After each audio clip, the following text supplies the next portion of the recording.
My next guest is a lovely and talented singer, and she'll be appearing in Harrah's with, we were talking about our friend Bill Cosby, Atlantic City, October 29th to the 31st with Bill, and also November 4th to 17th at the Riviera Hotel in Las Vegas, again with Bill Cosby. This is her latest album. Would you welcome, please, Angela Bofill. This classically educated vocalist became an R&B hitmaker in the late 70s and 80s. She sang beautiful ballads and torched songs that displayed her vast 3.5 octave range. Whether singing jazz, soul, or funk, and regardless of the quality of the material she worked with, this outstanding vocalist always drew the most out of it and made even the poorly produced material seem better than it should have. Even today, her music still sounds great. The centerpiece of today's video is all about Angela Bofill. Now, before we start, let's be sure to leave a like on the video, subscribe to the channel, and push that notification bell to be sure you won't miss out on any more content. Now, without further ado, let's cue that intro.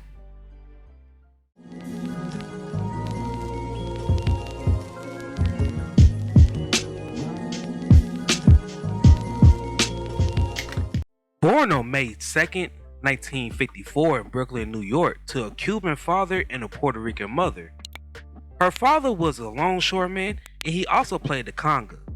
Miss Bofill began walking around the same time she began singing, and she performed at family events.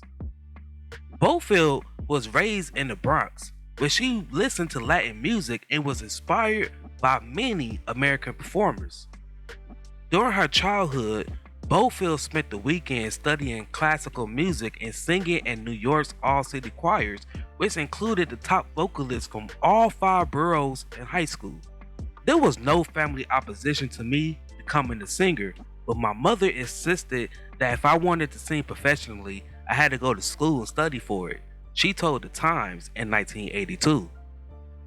Bofill attended Hunter College High School and graduated in 1972. She later attended the Manhattan School of Music and earned a Bachelor of Music degree in 1976. Bofill began her professional singing career as a teenager. Dave Valentine, her friend, introduced Bofill to Dave Grusin and Larry Rosen of the jazz label GRP Records. In 1978, Bofill signed to the label and recorded and released her debut album, Angie. Within a year, she was opening up for singers such as Al Jarreau and Gil Scott-Heron. The album was well received both critically and commercially, and it featured the chart single, This Time I'll Be Sweeter. Surround, I won't let you down. As well as Bofill's sparring jazz composition of Under the Moon Over the Sky.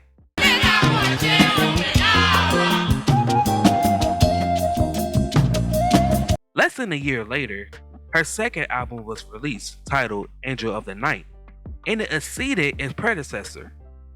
The album featured the top hits, What I Wouldn't Do, There's nothing I wouldn't do for the love of you. and the upbeat title tune, Advice that will soothe you, put your life in harmony. as well as the ballad I Try. But it's not what you want. The response to these records established Bofill as one of the first Latin artists to achieve success in the R&B and jazz sectors. Miss Bofill's silky, expressive voice, which found a home on the new radio format known as The Quiet Storm. It received so much praise from critics. Clive Davis, the head of Arista Records, expressed interest in Bofill. Arista had a distribution agreement with GRP. Bofill changed labels for her next album, Something About You. Unfortunately, this album didn't do as well as its prior albums, despite the fact of having the songs Holding Out for Love,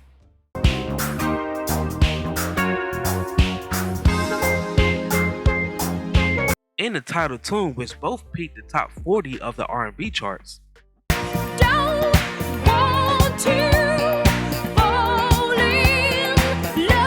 The next year, Bofill and Narada Michael Walden collaborated on Too Tough.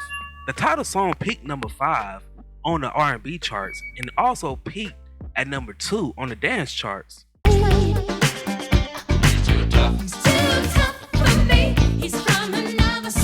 A follow-up single, Tonight I Give In, made the top 20.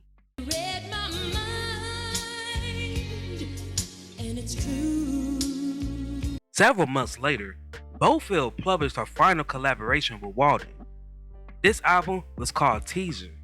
The album did not achieve the same level of success as Too High, but it did produce a top 20 R&B hit with I'm On Your Side. I'm on your side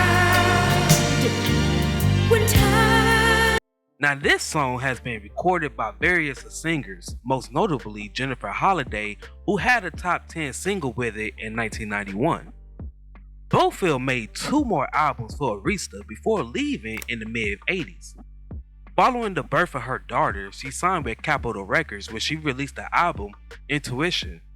Now this album produced her final significant chart success with I Just Wanna Stop. Now this song peaked at number 11 on the R&B charts. Feel about you, babe. I just wanna stop the world. Over the next 8 years, she recorded 3 more albums and provided backing vocals for artists ranging from Diana Ross to Kirk Whalum. Around this time, she received less notice, but Miss Bofill continued to attract a following, mainly in the Philippines. Miss Bofill married and divorced country artist Rick Vincent, and she split her time between the East and West Coast, complementing her concerts with stage appearances and performances with the Crusaders, a jazz fusion group. Her career was upended in 2006 and 2007 when she suffered strokes that impaired her speech and left her paralyzed on her left side. She had no health insurance, and her recovery drained her bank accounts, which threw her into a depression. It was devastating to lose her singing voice. Engel, her manager, later told the Washington Post, "When you take a voice away from a singer, nothing is worse."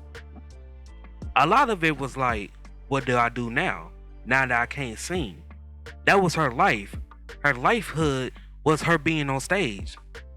Miss Bofill resumed performing in 2010, delivering stories at performances and leaving the singing to vocalist Mesa, who performed with Miss Bofill backing band and was eventually replaced by Broadway singer Melba Moore. She maintained her upbeat attitude when performing in San Francisco and Alexandria, Virginia, where she played to sold-out crowds everywhere. Some of her songs also found their way to new listeners when they were sampled by younger artists, such as when Faith Evans used Miss Bofill's 1983 ballad Gotta Make It Up to You for her song Life Will Pass You. In 2023, Miss Bofill was inducted into the Women's Songwriters Hall of Fame. I'm presuming she was living with her daughter due to her financial troubles and medical costs. But sadly, on June 13th, 2024, Miss Bofill passed away at the age of 70. Now before we head out, I would like to address something. For some odd reason, YouTube is only notifying 20% of my audiences. So, if you would, can you please do me a favor? If you have that notification bell turned on, you turn it off and turn it back on. And if you don't have it on, turn it on. Now, before we go, I have a few questions for you all. If a biopic is made, who do you believe should play Miss Bofill? Also, what is your favorite song by Angela Bofill?